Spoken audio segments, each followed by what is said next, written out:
মুখ্যমন্ত্ৰী আত্মনিৰ্ভৰশীল আঁচনিৰ টকা আজি ফাইনেলি ৰিলিজ কৰি দিলে। আপোনালোকে চাব পাৰিব যে এই আঁচনিৰ প্ৰায় ৭৫,০০০ সদস্যক এই আঁচনিৰ টকা দিয়া হৈছে।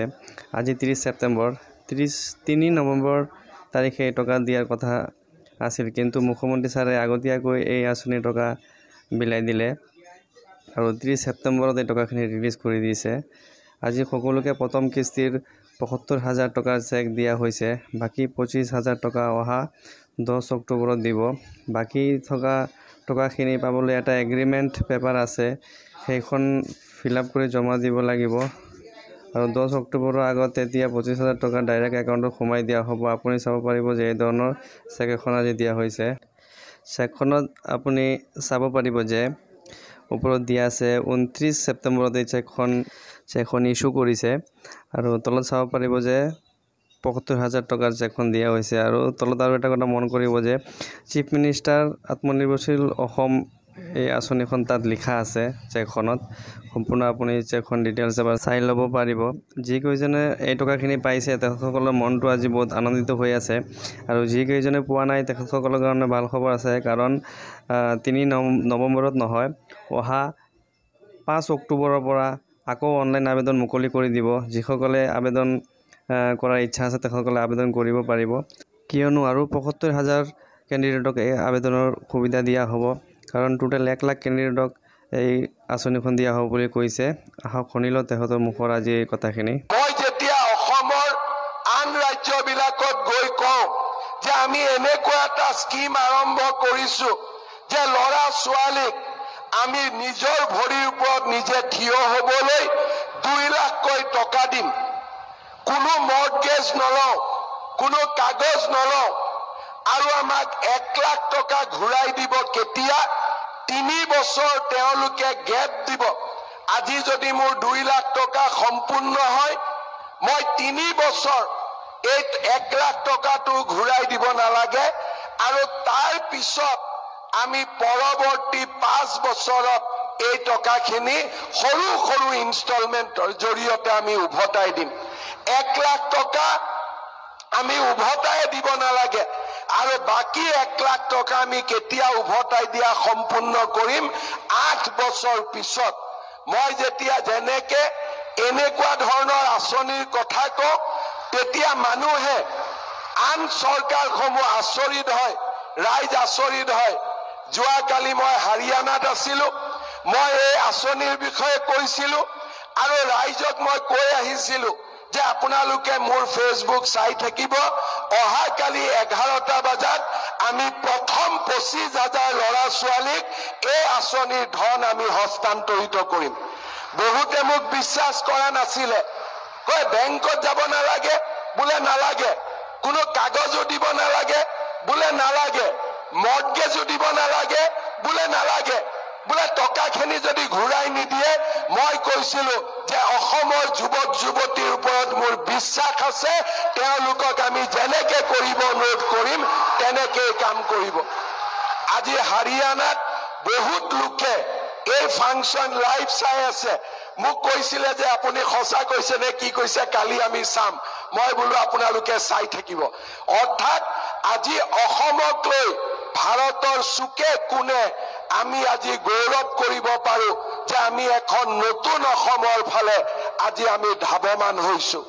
শ্ৰদ্ধাৰ যুৱক যুৱতী বন্ধু বান্ধৱীসকল, আপোনালোক সকলোৱে জানে এই আঁচনিখনৰ বিষয়ে মই আপোনালোকক বহুত দীঘলীয়াকৈ ক'ব নালাগে, মাত্ৰ ৩টা কথা মই ক'ব খুজিছো। এই আঁচনিখনৰ প্ৰথম ধন ৭৫,০০০ টকা আজি আমি আপোনালোকক একোখনকৈ বেংক ড্ৰাফ্ট প্ৰদান কৰিম। আপোনালোকে এই বেংক ড্ৰাফ্টখন লৈ গৈ নিজৰ বেংক একাউণ্টত জমা দিলে আপোনালোকৰ বেংক একাউণ্টত ৭৫,০০০ টকা জমা হ'ব। দ্বিতীয়তে, এই মাহৰ ভিতৰতে আপোনালোকক আমি ৩ দিনকৈ আমাৰ জিলাসমূহত প্ৰশিক্ষণ কৰোৱাম। ইতিমধ্যে কিছু যুৱকৰ প্ৰশিক্ষণ সম্পূৰ্ণ হৈছে আৰু কিছু যুৱকৰ প্ৰশিক্ষণ বাকী আছে। মই আপোনালোকক প্ৰতিশ্ৰুতি দিছো যে আপোনালোকৰ বেংক একাউণ্টত অহা 10 নৱেম্বৰত আমি আৰু 25,000 টকা সোমোৱাই দিম। অৰ্থাৎ আজি আমি 30 অক্টোবৰত কথা কৈ আছো আৰু 10 নৱেম্বৰত ৰাতিপুৱা 12 বজাৰ আগতে আপোনালোকৰ বেংকৰ একাউণ্টত 25,000 টকাকৈ আৰু জমা হ'ব।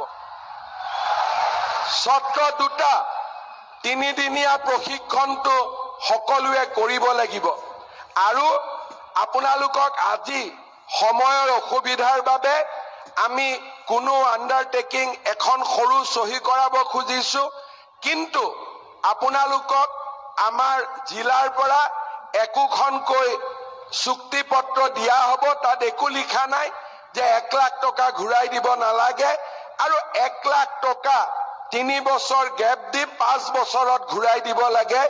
এই কথাখিনিয়ে লিখা এখন কাগজ পাব।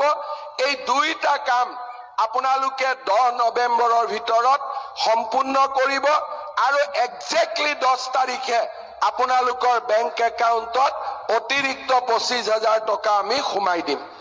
ইয়াৰ পিছত এই আঁচনিখন কেনেকৈ আগবাঢ়ি যাব? আমি আপোনালোকৰ লগত একোজন যুৱকক আমি নিযুক্তি কৰিছো। তেওঁক কোৱা হ'ব CMAAA ফেলো, অৰ্থাৎ তেওঁলোকে আপোনালোকৰ লগত মাজে মাজে কথা পাতিব, আপোনালোকৰ ব্যৱসায় বাণিজ্য তেওঁলোকে চাব, যোনে যি কাম কৰিছে। আৰু এটা বছৰ পিছত যিসকল ল'ৰা ছোৱালীৰ কাম কাজক লৈ আমি সন্তুষ্ট হ'ম, তেওঁলোকক আমি লগে লগে পৰৱৰ্তী ধন আমি মুকলি কৰি দিম। এই হৈছে আঁচনিখনৰ সবিশেষ।